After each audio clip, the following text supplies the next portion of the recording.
Ախալքալակի քաղաքային հիվանդանոցում 2025 թվականին գրանցվել է 327 ծնունդ, իսկ դրան նախորդող 2024 թվականին 198 երեխա։ 2023 թվականին նորածնների թիվը կազմել է 336-ի։ Այս տարի 2006 թվականից էլ նոր տարվա տոներից հետո հետաքրքիր ծնունդ է գրանցվել տեղական հիվանդանոցի համար, որտեղ լույս աշխարհ եկավ Հնդկաստանի քաղաքացու առաջին երեխան։ Տղան ծնվել է նորմալ եւ առողջական կայուն վիճակում՝ ի շնորհիվ բժշկական անձնակազմի։ Օգտվելով առիթից պետք է շնորհավորեմ մեր բոլոր ժողովրդին, մեր Ախալքալակի մունիցիպալիտետի հասարակությանը եւ ամբողջ քրիստոնյա ազգությանը այսօր 5-րդ տարի է, բոլորին ցանկանում առողջություն, հաջողություն, երջանկություն եւ այսպիսի բախտավորություն, ինչպիսին ունեն մեր հնդկացի բարեկամները, գտնվելով Ախալքալակում, աշխատում են Ախալքալակում,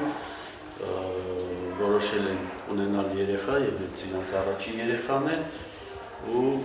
հաջողությամբ ամեն ինչ վերջացել է, հիմա տեսնում եք կադրի մեջ, որ երեխան ողջ առողջ պապայի, մամայի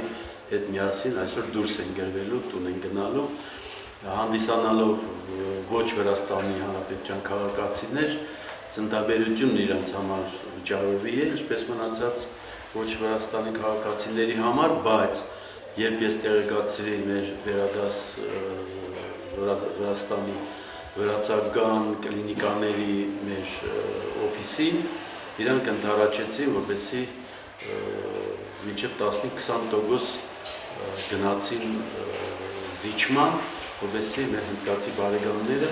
վճարը կատարեն 15-20% ավելի պակաս, քան նախատեսված է օրենսդրությամբ, որի համար նորից շնորհակալություն մեր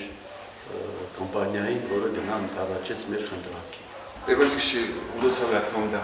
შვილის დაბადებას, წყვილს, უსურვებ დამტენობას, საფრთხის განყოფილებას და განხადებას. უდოცავ როგორც ჩვენი კოლექტივის სახელით, ასევე საქართველოს კოლექტივის ქსელის სახელით. მიუხედავად იმისა, რომ არ არის საქართველოს მოქალაქე, ჩვენი კომპანია წავიდა დათმობაზე და რაც შეიძლება შეგვავათებში მშობლიარობა ყველაფერი ჩატარდა. მივედით უდოცავ ახალ წელს მოგზადებას და გამრავლების განხადებას.